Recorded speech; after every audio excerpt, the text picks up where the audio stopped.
महाभारत का युद्ध समाप्त हो चुका था। कुरुक्षेत्र की भूमि पर रक्त और राख का सागर था, परंतु एक अधर्म का अध्याय अभी भी बाकी था। अश्वत्थामा का प्रतिशोध। और इसी प्रतिशोध से जन्मी वह घटना जिसमें श्री कृष्ण ने अजन्मे बच्चों की रक्षा कर भविष्य के धर्मरक्षक को बचाया। 18वें दिन चले इस महायुद्ध में कौरवों की हार हो चुकी थी।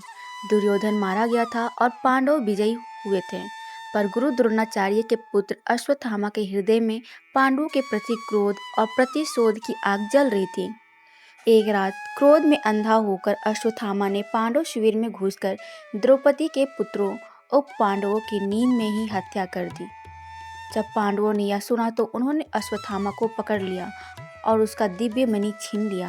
अपमानित होकर अश्वत्थामा ने अंतिम और विनाशकारी कदम उठाया। उसने ब्रह्मास्त्र का आह्वान किया, जिसका लक्ष्य था पांडव वंश का अंतिम उत्तराधिकारी। अर्जुन की पत्नी उत्तरा और अभिमन्यु की विधवा थी, गर्भवती थी। उसके गर्भ में पांडव वंश का अंतिम वारिस परीक्षित था। जब अश्वत्थामा का ब्रह्मास्त्र उसकी ओर बढ़ा तो उत्तरा भय से कांप उठी। वह दौड़ती हुई श्री कृष्ण के पास पहुंची। उत्तरा, प्रभु, मेरे गर्भ में पांडव वंश की अंतिम आशा है, कृपया इसे बचा लीजिए। कृष्ण ने उसकी आंखों में देखा और शांत स्वर में कहा, उत्तरा, चिंता मत करो।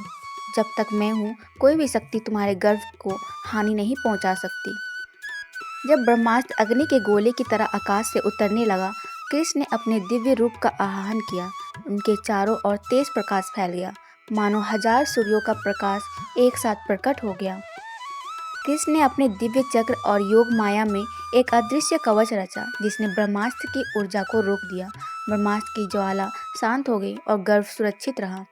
समय आने पर उत्तरा ने एक स्वस्थ बालक को जन्म दिया, परीक्षित। यह परीक्षित आगे चलकर धर्म और न्याय का आदर्श शासक बने और पांडव वंश की विरासत को आगे बढ़ाए।